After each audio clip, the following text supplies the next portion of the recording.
रहीम यार खां चो एक फैमिली आई बैठी अपने बेटे को कहन के मैं ऑफिस वेंदा पिया ਉਹ ਐਨ ਇਸਲਾਮਾਬਾਦ ਮੇਰੇ ਨਾਲ ਪਹਿਲੇ ਫੋਨ ਤੇ ਰਾਬਤਾ ਕੀਤਾ ਨੇ ਕਿ ਇਮਤਿਆਜ਼ ਭਾਈ ਇਹ ਬੇਟਾ ਹੈ ਸਾਡਾ ਮੈਟ੍ਰਿਕ ਕੀਤੀ ਖੜੇ ਇੱਕ ਅਸਾਂ ਤੁਹਾਡੇ ਹਵਾਲੇ ਕਰਨ ਹੈ ਇਹ ਜਿਹੜੇ 2-3 ਮਹੀਨੇ ਹਨ ਇਹ ਜ਼ਾਇਆ ਨਾ ਥੀਵਨ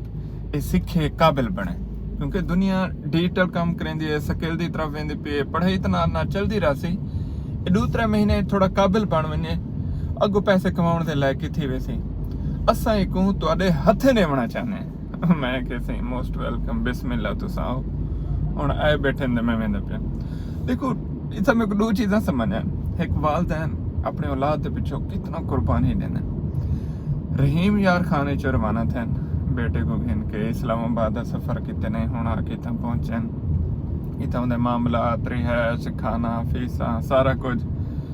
और तकरीबन किराया लग गया उसी चंगा भला 3 बंदे या 4 बुलावे सन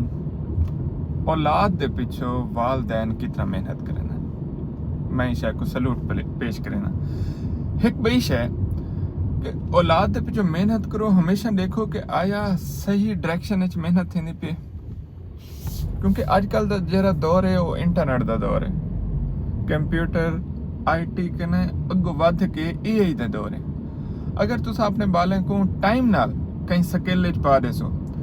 तुहाडा बेटा डॉक्टर बने इंजीनियर बने प्रोफेसर बने जो भी बने लेकिन इंटरनेट नाल ते स्किल नाल ਆਪਣੇ ਜੋਗੇ ਪੈਸੇ ਜ਼ਰੂਰ ਕਮਾ ਸਕਦਾ ਹੋ ਸੀ ਬੇਰੋਜ਼ਗਾਰ ਕਨਾ ਹੋ ਸੀ ਜਾਂ ਤਾਂ ਕੋਈ YouTube ਆਟੋਮੇਸ਼ਨ ਆਂਦੀ ਹੋ ਸੀ ਜਾਂ TikTok ਤੇ ਕੰਮ ਕਰਦਾ ਹੋ ਸੀ ਜਾਂ Facebook ਤੇ ਕੰਮ ਕਰਦਾ ਹੋ ਸੀ ਜਾਂ Shopify ਤੇ ਕੰਮ ਕਰਦਾ ਹੋ ਸੀ ਜਾਂ ਵੀਡੀਓ ਐਡੀਟਿੰਗ ਕਰਦਾ ਹੋ ਸੀ ਕੋਈ ਵੀ ਐਸਾ ਕੰਮ ਉਹ ਜ਼ਰੂਰ ਕਰਦਾ ਹੋ ਸੀ ਜਿਹਦੇ ਨਾਲ ਉਹ ਬੇਰੋਜ਼ਗਾਰੀ ਵਾਲੇ ਟਾਈਟਲ ਕਨੇ ਖਤਮ ਥੀ ਸੀ ਪੈਸੇ ਕਮਾਉਣ ਦੇ ਲਾਇਕ ਹੋ ਸੀ ਅਸਾਂ ਵੇਟ ਕਰਦੇ ਹਾਂ ਕਿ ਸਾਡਾ ਪੁੱਤਰ ਹੁਣ ਮੈਟ੍ਰਿਕ ਕੀਤੀ ਖੜੇ ਅੱਗੋਂ 12 ਪੜ੍ਹਸੀ ਵਾਲਾ ਡਿਗਰੀ ਕਰੇ ਸੀ ਵਾਲਾ ਉਹਦੇ ਬਾਅਦ ਟੈਸਟ ਦੀ ਤਿਆਰੀ ਕਰੇ ਸੀ ਵਾਲਾ ਬਣ ਕੇ ਉਹ ਸ਼ੋਦਾ ਚੱਲੇ BS ਦੇ ਆਖਰੀ ਸਮੈਸਟਰ ਵਿੱਚ ਪਹੁੰਚਦੇ ਜਾਂ MPhil ਵਿੱਚ MS ਵਿੱਚ ਪਹੁੰਚਦੇ ਉਹ ਕੋ ਪੈਸੇ ਮੰਗਦੇ ਸ਼ਰਮ ਆਉਂਦੀ ਹੈ ਵੀ ਮੈਂ ਹੁਣ ਘਰੋਂ ਪੈਸੇ ਕਿਵੇਂ ਮੰਗਾ ਵੀ ਮੇਰੇ ਕੋ ਪੈਸੇ ਦਿਓ ਤੇ ਮੇਰੇ ਜੇਬ ਖਰਚੀ ਪੜ੍ਹਾਈ ਕਰਨ ਇਲਾਵਾ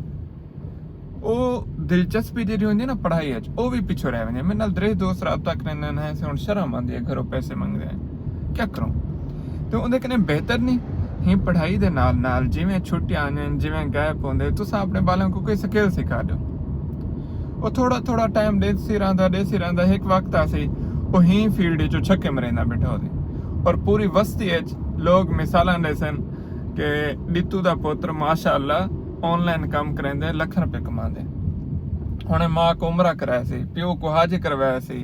अब्बे को डांद घेन दिते सी भिरा को मोटरसाइकिल घेन दिते सी इस तरह दे पीछे मिसालां क्रिएट थे बहुत घट सुन सो कि फलाने डॉक्टर ने अपनी अम्मा को उमरा कराया छोटे भरा को मोटरसाइकिल घेन दिते बड़े को घेन दिते टाइम लगदे मतलब यकदम नहीं थी सकदा ई फील्ड च है कि 2 महीने बाद ये टाइम आ सकदे 6 महीने बाद आ सकते साल च आ सकते चक्का लगते मतलब तारा एक नहीं $100 ही आ सकते $1000 ही आ सकते $10,000 ही आ सकते और जे तुस पाकिस्तानी रुपीज कन्वर्ट करें दे तुहाडे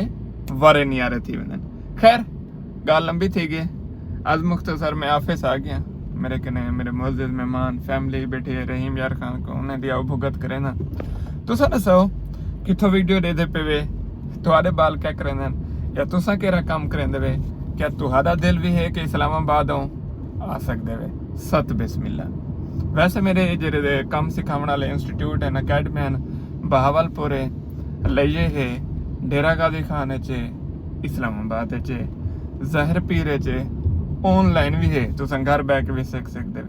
वैसे कुछ लोगों को मोहब्बत होंदी है कि इम्तियाज भी तुहाडे नाल या तुहाडे ज़ेरे निगरानी ओ वाला इस्लामाबाद आन तुसा भी आ सकदे कमेंट लाजमी दसो वज़ीर अल्लाह हाफिज़।